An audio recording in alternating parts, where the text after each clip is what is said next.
Hello, everybody. We are back for the NBA Tournament Strategy Show. I'm Bob226, aka Josiah. Today, we're going to dig into this slate. I didn't play yesterday. We don't need to go into Sunday's slate. Football was great yesterday. We crushed here at DFS Army, which was awesome to see. Of course, for me personally, I did well. I profited. Of course, I wish there were a few things here and there I wish I could have done to do even better, but it happens. It's fine. We had a 50K winner last night here at DFS Army. Multiple four-figure wins across the board. So congrats to everyone who did well. For those who didn't win, hey, let's focus on this week. I'm excited. I feel like I'm starting to get the energy back, the excitement back. I don't know. Maybe it's because it's Halloween. Maybe it's because my guy, Christian McCaffrey, crushed yesterday. I don't know. Let's calm down a little bit. But it's been a lot of good things, a lot of good vibes going on. Cody, Fatal Fam, nice to see you guys in here. Let's do it. Andrew, I agree. It's a great day. Let's take down a GPP. Today's slate is actually pretty interesting, with a lot of injury news, which personally I enjoy those kind of slates. I know it's not for everyone. There are a lot of teams on back-to-backs. So I know someone asked me last week, like, do you pay attention to back-to-backs? And at the time I said no, because it's something that I don't overemphasize on. But in regards to looking at a new slate, I do like to look at who's on a back-to-back, because the odds increase that there's going to be injury news, that there's going to be players who don't play randomly. So those are definitely teams I do want to focus on. But let's start the slate looking at my Charlotte Hornets against the Kings. Now, this is a game that's pretty straight to the point. Everyone has loved playing bigs against the Hornets. I've heard that saying so many times, and honestly, I've been on the train for a while, but I love Domantas Sabonis in this spot. This is just such a great spot for him, and I know, like, he's priced appropriately. Like, this isn't like a bargain. You're not getting a steal of him or anything. But I just really think this is a smash spot for him. Fox has been playing well, so I think he's in play too. He's not someone that I'm as excited to play, but I might have a little bit of exposure to him in my 150. The more important thing in this entire matchup is the fact that the Hornets are still missing a lot of people. They're still missing LaMelo Ball. Rozier should still be out. And so that really has created this Kelly Oubre Jr. explosion. He's been leading this team in usage. He's been crushing. Him and Gordon Hayward are both in great spots against the soft Kings defense. So I'm excited to get exposure to this game. Dennis Smith Jr., he's let a lot of people down. He's probably let you down over the last few days. He's priced appropriately, and so he has to perform at a strong point guard level for him to be worth it for us. He's getting all the minutes he can handle. I still have faith in him. Also have exposure to him. He's just not the exciting play he used to be back when he was like $4,000 or $5,000. PJ Washington had a sneaky game over the weekend. For me, he's more of like a secondary play. Keegan Murray's more expensive as well. So he's in play, but he's not like a must play. Outside of that, Harrison Barnes, you guys know Kevin Hoarder. Harrison Barnes just hasn't been a focal point for them on offense here lately. And so when it comes to, let's see, what's his usage rate been?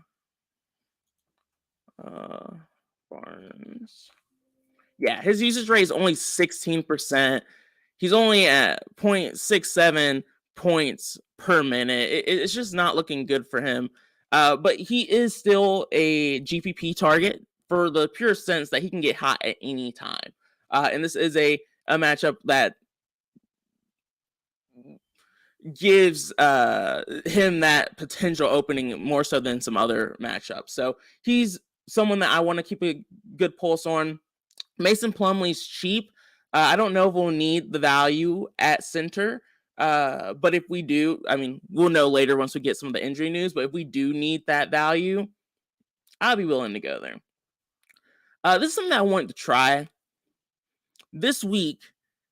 Whoever this week, put into the comments, not the chat, but like once the video's done, put into the actual comments of the video who you think will hit 8x value, and we'll choose a random commenter and give them a free month of DFS Army membership. That DFS Army membership makes you a VIP member with DFS Army, which will give you access to the Discord, which is where you can talk to me and all the other really good coaches at DFS Army. And then you can also get exposure to the pre-lock show. The pre-lock show happens at 5:30 p.m. Eastern, Monday through Thursday. And basically on the pre-lock show, I walk through exactly what I'm doing on this slate, and also answer questions and concerns that everyone else has as well who are DFS Army members. We also usually have a little bit more news, so we can take things a little bit more seriously and dig a little bit deeper into the situations. So definitely recommend becoming a VIP member. Let me know who you think will hit 8x value, and look forward to seeing what everyone says. Also, if you're a DFS Army member, you can see who I choose to have who can hit 8x value, and the other coaches as well on the cheat sheet, because we always have that as an option too. Anyway, moving on, getting past that. Yeah, Mason Plumlee is definitely an option though. If we don't get a ton of value, he's someone that we can look to for that, but I do think we're going to get a lot of value on this slate, and we already have a decent amount. Now, this next game, Sixers versus Wizards, is interesting. And the main reason why I am interested in this game is because we have some potential injury news with Joel Embiid. We've already gotten the notification that Joel Embiid was not at shoot-around this morning, and he's questionable. It's not looking good for him to play, which is interesting because he just hasn't he's been fine. He just hasn't looked great. I think a lot of people were hoping he could come into having another potential MVP season, and he just hasn't looked like that guy. Instead, James Harden has really kind of taken over this offense, with Maxey also having some strong performances in there. But Joel Embiid missed Friday's game, and they did some just interesting rotations. I think we saw DeAnthony Melton start. PJ Tucker played center and started at center. It's definitely an interesting something I want to keep an eye on, is just what are they going to do? Because if Joel Embiid is out, then we have to consider guys like DeAnthony Melton, who crushed last time in this spot. We have to consider Tyrese Maxey, who crushed in this spot last time. And we also have to consider James Harden, who has just had a relatively strong season overall. Adele, it's fine to like, I like Embiid, but please sit this one out and let Maxey get another 50 burger. That's what I'm saying. I love Joel Embiid. He's helped me win a ton of money over the years, but it's just more fun being able to get exposure to some of these cheaper guys that can have a ton of upside. Yeah, I'm ready to go, Taco. It's going to be a good one, man. You can just feel it. Oh, on the Wizards side, I have just kind of like neutral interests, like Bradley Beal. I don't think I'm going to try to force him into lines. Kristaps Porzingis, we've seen him have some decent games. I think they'll need him against Embiid in this spot. I think Kyle Kuzma is a solid tournament play. All of these guys are just interesting, but they're not exciting. Monty Morris as well kind of has a potential value play. Again, I think we'll get better value in his range, so I think I'll probably end up pivoting off of him, which is why I'm not that interested in him right now. But yeah, there's definitely some interesting options here. I think the main thing for me here is that with this being a 7-game slate, which is like a decent size. Honestly, I prefer 3 to 6, but as long as it's less than 9 games, I'm happy. I don't think we have to. I'll probably create a rule of some sort where I won't have Maxey and Harden in the same lineup. I've talked about it on the pre-lock show before, but so far we've seen that James Harden, if he's having a big game, it's pretty much just him. And same for Maxey and Embiid have gone off before in the past together, but I just don't really foresee it happening either way. So I do want to create that rule. I would be fine with Melton being in there with Harden or Maxey if he's starting. I think Harris and the rest of these guys are more secondary options for me. But yeah, this game could be super exciting, just kind of depending on the news. And I think we're going to get that news. Thankfully, we'll get that by lock, which is nice. The next game is also becoming slightly more interesting. Fred VanVleet is questionable. We've seen when the Raptors have one of their star guys go down, this is a situation you want to target, just because the main reasoning is the Raptors, Nurse is known for playing his starters heavy minutes. And so unlike a lot of teams where sometimes starters might only see like mid 20s, low 30s, these guys are seeing mid to high 30s every single game. And so if we get an FVV out, the other starters around him are 10 times more interesting. And then also whoever ends up starting for FVV is more interesting. And just the rotation in general is going to be something that we want exposure to. I think DeAndre Hunter, a little sneaky here. We'll see if other people start to get higher on him, but definitely if FVV's out, I just want exposure to this team broadly. I think I talked about that so much because I'm kind of trying to procrastinate this Hawks situation, because Trae Young's really starting to dominate this team from a just from like a points standpoint. He is the scorer for this team at this point, and it's becoming clearer and clearer each game. Right now, Trae Young has a 35% usage rate. That's pretty elite. That's up there with Ja Morant. Meanwhile, DeJounte Murray's usage rate has moved down to 24%.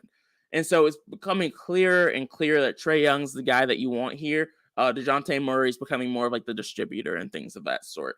It's always possible, and like DeJounte Murray definitely has upside in this spot. Nothing is set in stone. This is still an evolving situation. So it could be a little sneaky to take a risk on a guy like DeJounte Murray here at lower ownership, at what will be lower ownership than Trae Young at least.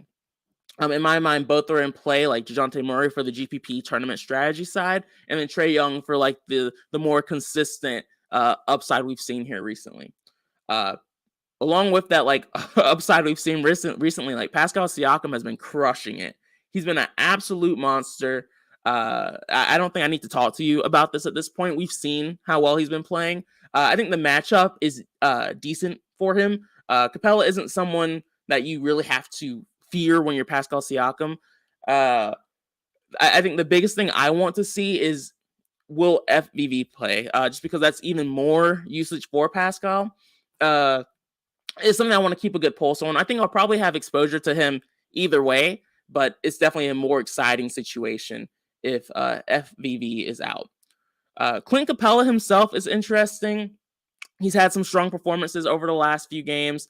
So he's someone that you can definitely keep in your player pool. I don't think he's not my favorite big on the slate, so I'm not as high on him as some other people are that I know in the space, but he's definitely someone you can keep in your player pool.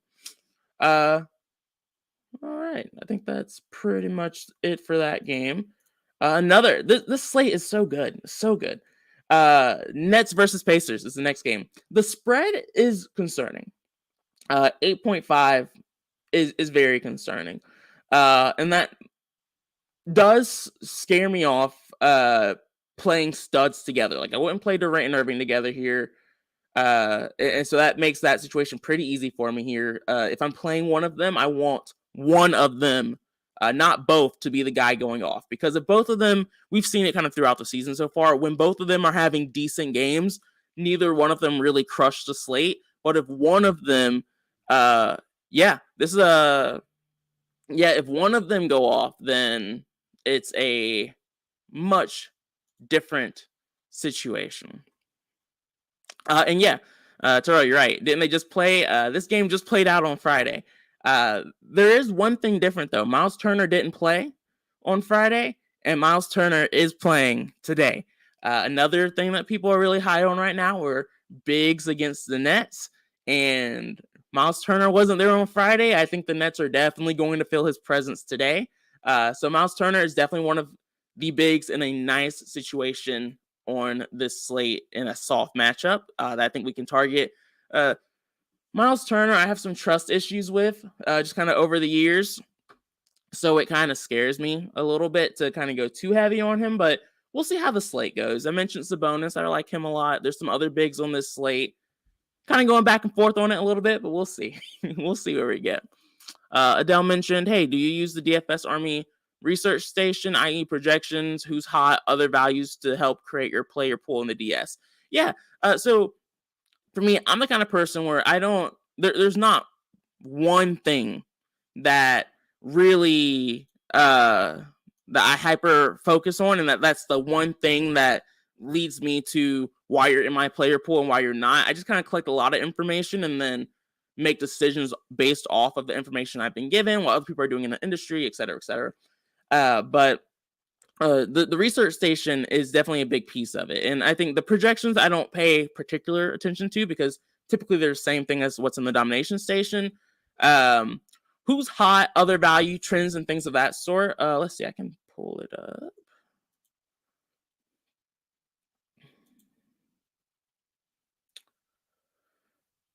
Sorry, internet's going a little slow today for some reason.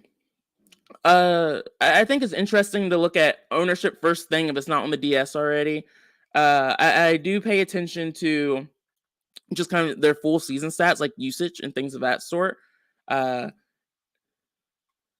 And you can also just kind of look at defenses and like how they've matched up and things of that sort. There's a lot you can dig into. There's not one thing that I dig into too much, Adele, to be honest with you, but I do look at it in particular later into the day just to kind of get an overall grip and make sure I'm not overlooking anything. So definitely another interesting piece. You guys see the sim models up there. That's another big piece of what I use to make sure I'm thinking about the slate the right way and looking for potential upside. Yeah. Fatal loves the research station. There's a ton of really good tools that you can utilize that kind of help you find an edge. That can help you find an edge. All right. Is there anything else about this Pacers Nets game? I like Therese Halliburton. I think a lot of people say bigs against Nets. I think the real thing is just playing studs against Nets. They've had a solid trend so far of just going off and crushing. So I think Tyrese, they faced each other on Friday. He had a decent game. I can see him having another stealing game here. Would not surprise me at all.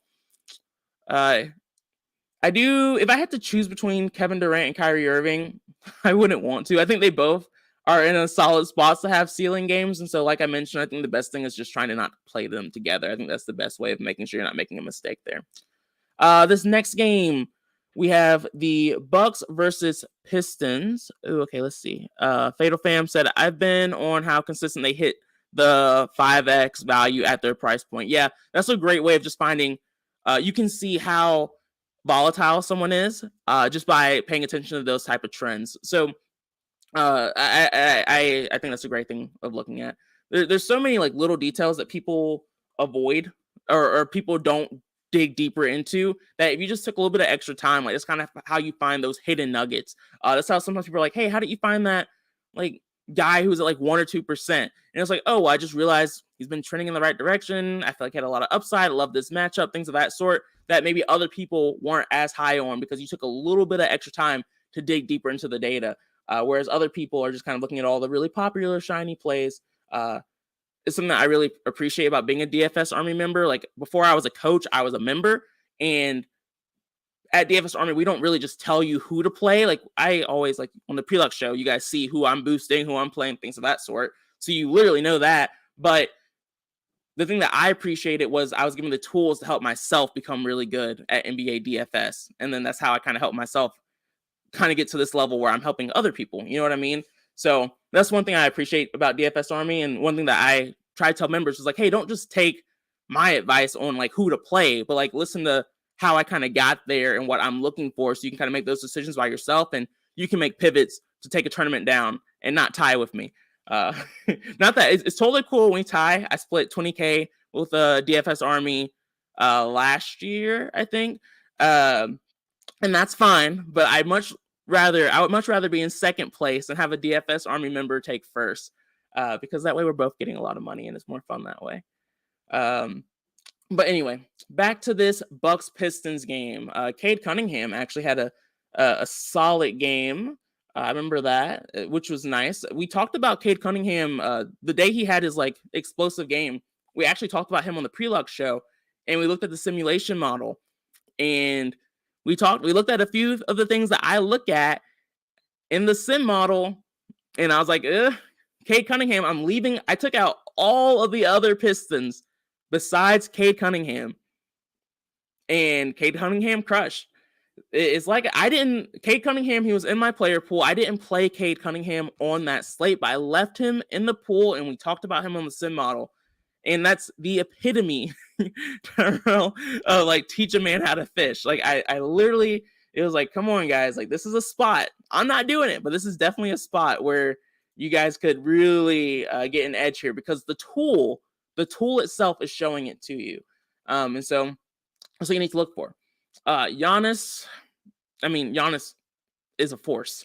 He's fighting for an MVP spot. I don't think this is really a big question. You can play Giannis. The scary thing here is the spread. Giannis is much more expensive than Kevin Durant and Kyrie Irving, so I'm more willing to take the risk on them with the larger spread. What scares me about Giannis, I will have Giannis exposure. I'm still not certain on how much I will have, though, just because he is so expensive and I like some of the other spots. I don't know if I have to get to him. Now, alternatively, and we saw this on the Luka slate when Luka was really expensive and he crushed, if we get more value, it's much easier to use Giannis, and as long as Giannis hits his 60, 65, that's perfect for us to win our small field GPP or even like a large field GPP tournament as well, just because Giannis won't be as owned because he is so expensive. I'm only doing that if we get the value that I'm really excited about, just because I do like some of the other studs on this slate. I don't feel like I have to force Giannis here with the large spread, but he's definitely still worth playing because he's Giannis in a soft matchup against the Pistons. He could definitely still dominate. Rooster, yes, this is still live. We are live. All right. Other potential plays. Isaiah Stewart. I was talking to someone in chat about how last year it felt like Isaiah Stewart was always hurting people's feelings, crushing their dreams, things of that sort. But Isaiah Stewart has looked for real this season. And he's cheap still too. So he's definitely in play. The interesting thing here is that they're coming off of a back-to-back. Jalen Duren is questionable. He hurt his ankle in the game last night. It's possible he could be out. Nice. Yeah, Stewart did well yesterday. Army Man used him. Glad it worked out. I don't play NBA on Sundays, just so you guys know. So I don't have as much exposure to it, but I'm glad he worked out for you. But yeah, Isaiah Stewart, he should get a ton of minutes tonight if Duren doesn't play. And so he's already in a really good spot. He would be in an even better one, assuming Duren's going to be out. Outside of that, the other players on this team, I think Cade's definitely still in play. But if this matchup gets ugly really, really fast, you're not going to want a ton of exposure to this game, but there are a lot of high upside pieces here, like Cade, like Sadiq Bey. Sadiq Bey is super volatile. The consistency is not there, but the upside is. And with Duren out, it does make me slightly more interested in him. The biggest concern I keep going back and forth on really is just like that the spread here. Brook Lopez is also interesting. He's just still stupid cheap for what he's been doing. My problem with Brook Lopez is he usually does need the entire game to get to value, and if this game does end a little bit early, I can see a world where he doesn't get there. Rooster, I don't have a set main. I am not a process person per se. I'm not the best one. I recommend you talk to Scott Newman or Keg in the Discord. If you're a DFS Army member, they have a process that they use religiously. Or at least Scott Newman has a process that he uses religiously. Keg will actually be on the show tomorrow, so we can actually talk to him about this. And I always recommend you talk to those coaches about like specific processes because they have ones that they stick to religiously. Whereas for me, I'm more comfortable depending on the slate. So like if we have a ton of if we have value that I believe in strongly, I'm okay with a much smaller player pool. If we have a lot of value options and it's spread pretty wide, then I'm okay with a larger player pool. If it's kind of a balanced day, then I want probably like 20 to 30 people in my player pool. I would say that's pretty normal for me, 20 to 30. On larger slates, you might see me hit like 40, maybe 45, something like that. But it's honestly something that I don't pay too much attention to. Just because sometimes I think some people focus so much on like, hey, I need this player pool to hit 50 or I need to hit 30. And you end up Xing out the guy that you needed. I would personally rather just make sure I have the guys that I want, and then we can make sure that I'm getting creative enough on this slate to be different enough to win. Different approach. Different approaches can win different ways. Yeah, I think those are all the main guys I want to talk about on this in this game. I think Bobby Portis, he's another volatile guy you can always get exposure to. I'm never that excited about Bobby Portis when Giannis is still playing. Usually I used to like him more when Chris Middleton wasn't in, and he does see a few more minutes. He's just he doesn't see a lot of minutes. He's usually in that like mid 20 range. And his big games are just him being extremely efficient. And I can't bet on that efficiency at this price. He definitely still has the ceiling. It's just something that I don't feel as strongly about. I do want to dig into how much playing time Bobby Portis gets in blowouts, because if he's getting more minutes in a blowout, that could make him more interesting and worth playing in a spot like this. So would definitely recommend looking into that some. All right, only 2 more games to go. This is another interesting game that will vary a lot depending on injury news. And we have a lot of injury news. We have Ja Morant, who is questionable to play. I think most people think Ja Morant is going to play in this spot. I don't know. I'm not a doctor, but a lot of the field and the industry, they think Ja Morant is going to play, which made people lower on going back to Bane and Brooks, who crushed when Ja Morant was out in the last game. And so, of course, if Ja Morant is out, we can go back to Bane and Brooks and feel really good about it. What we learned very recently is that Desmond Bane is also questionable on this slate. And this is actually a worrisome situation because, of course, if Ja Morant is out, that is a big deal that really determines what we do on this slate. And unfortunately, this game happens later in the day at 9. And so we might not get this news. I hope we do, but we might not. I think this is one that we're going to have to keep a very, very close eye on because Ja and Desmond Bane are both in play if they are healthy. And if one or the other are out, we're going to want exposure to whoever's still in. So a little bit of iffy situation. Lauri Markkanen has been playing big minutes, has been crushing. He had that one bad game last week or so. But outside of that, he's been doing well. He hasn't really broke the slate or anything like that, but he's just been doing well and surpassing value here and there. He's had 40 DraftKings points in 3 of the last 5 games and just really solid option here. Jordan Clarkson has been crushing from a usage standpoint. He's had 24.6. He's had a 24.6 usage rate with 1.09 fantasy points per minute. So he's definitely another solid play we can look towards. I still think we're going to get a lot of value, and there's a lot of point guards that I'm really excited to play. So I don't know how much exposure I'll get to this spot, but he's another potential option. Mike Conley's more of a secondary guy for me. Tyus Jones is more expensive, especially if Ja is playing. You're not playing Tyus Jones, but if Ja's out, you can consider Tyus Jones. He's just more expensive, and he's really in that same range as some of the other backup point guards. So it's something we'll have to dig into a little bit to see who has like the best matchup, and we'll figure that out for the pre-lock show. Kelly Olynyk finally had a really big game. Shocker. And it was against this Memphis squad. So you can definitely go back to Kelly Olynyk here.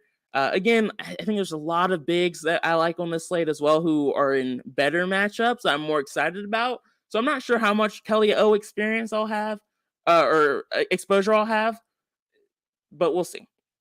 Steven Adams is just really cheap. Again, I don't think we'll need value, or I don't think we'll need this kind of value. I think we'll get better value, but if we don't, he's definitely a potential option. You can go to some of these more like secondary options like Brandon Clark, Jared Vanderbilt, Aldama, these type of guys down here, but I think they're more fringe plays on a slate like this. But we'll see. Colin Sexton, I'm not gonna play on a slate like this. He did start last time Mike Conley was out. I just don't think we need to go there on this slate. It's like I said, there's a lot of guards I like, and a lot of them come from this Clippers game because once again we have more injuries. Kawhi is out. He was out last game yesterday, and he will be out again today. I believe John Wall said that he doesn't believe he'll play today. Robert Covington shouldn't be in this game as well. I think we have him in here for now, but we'll probably take him out later once that's officially confirmed. I believe Eric Gordon will be playing today for the Rockets, so that will be a nice change of pace for them. So with all of the guys the Clippers will be without, in the past, like last year, I used to always want to play Paul George when Kawhi Leonard was out. This year, Paul George has been pretty meh. I want to look back at those games and see what was going on there because Paul George historically crushes when Kawhi Leonard is not playing. Like I said, that hasn't been the case, but I am cautiously optimistic this could be a smash spot for Paul George. The Rockets aren't a team we ever have to fear defensively. I think this could be a interesting matchup for him. I just want to dig into it a little bit more before I kind of put the reputation and claim on it. But I am cautious. Like there's a solid chance he might end up on the leverage sheet today. I just like it. The exciting plays, though, that we definitely want exposure to, though, are guys like Reggie Jackson. John Wall's not playing. This is a spot where Reggie Jackson's been splitting minutes with John Wall. Now he's getting all of those minutes. I think this is a slam spot for him. I definitely want to get exposure to him at this price. Love the value. Probably one of my favorite point guard plays on the slate, to be honest with you. Terrence Mann is an option for the same reasons. Should be coming up behind Reggie Jackson, but we'll get more clarity on that later.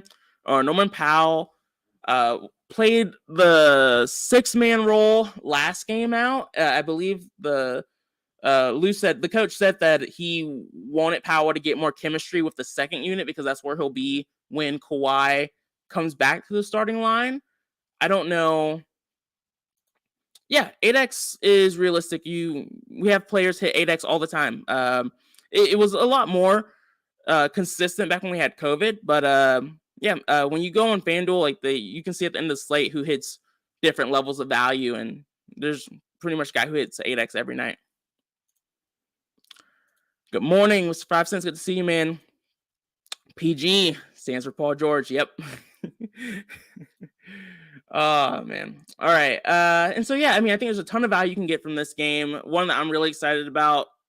You can play guys like Kevin Porter Jr., Jalen Green. This isn't the most exciting matchup for them, but they're going to be in my player pool. I think guys like Marcus Morris, I was going to say could be sneaky, but we'll see where ownership falls on him. Just kind of like a really solid value play who's had some consistent games this season already. And should see a ton of minutes once again with Kawhi Leonard out. So he's someone that I'll keep an eye on as well. So guys, that's overall the entire slate. It's definitely going to be an interesting one. It's going to be one that we have to pay attention to the news for. You don't want to not be paying attention. It's something that you don't want to not be paying attention to for this slate, because if you miss news and if you don't dig into that news and look a little bit deeper to try to get an edge on the news, you're going to lose. So I highly recommend paying attention. Or you can tune into the pre-lock show at 5:30 p.m. Eastern time. And we can figure it out together on the slate. We can talk through it back and forth and figure out what we're going to do. Ideally, we'll have at least some of the injury news, and so we can figure out how to handle certain situations and who we like today on this slate. Once again, if you are not a DFS Army member, highly recommend joining. You can use the promo code BOB to join. Click the link in the description to find our website and to sign up. Once you do that, join the Discord. You can message me. You can also, I put a link to the pre-lock show into the NBA Talk channel. And so you can find the video there. Outside of that, guys, feel free to message me in the Discord. Nightmare asked a question. He said, is 8x something you should shoot for in GPPs? Yeah, it's definitely something you should shoot for. It's typically something that you find on like your low, like your value plays are typically the guys who hit 8x value. If you're a DFS Army member, we can look at the sim model later today, and we can kind of walk through in a bit more detail what hitting 8x looks like and how you can target it. Something we can definitely talk about later today. All right, guys, it's been great. Peace. Talk to you later. Bye.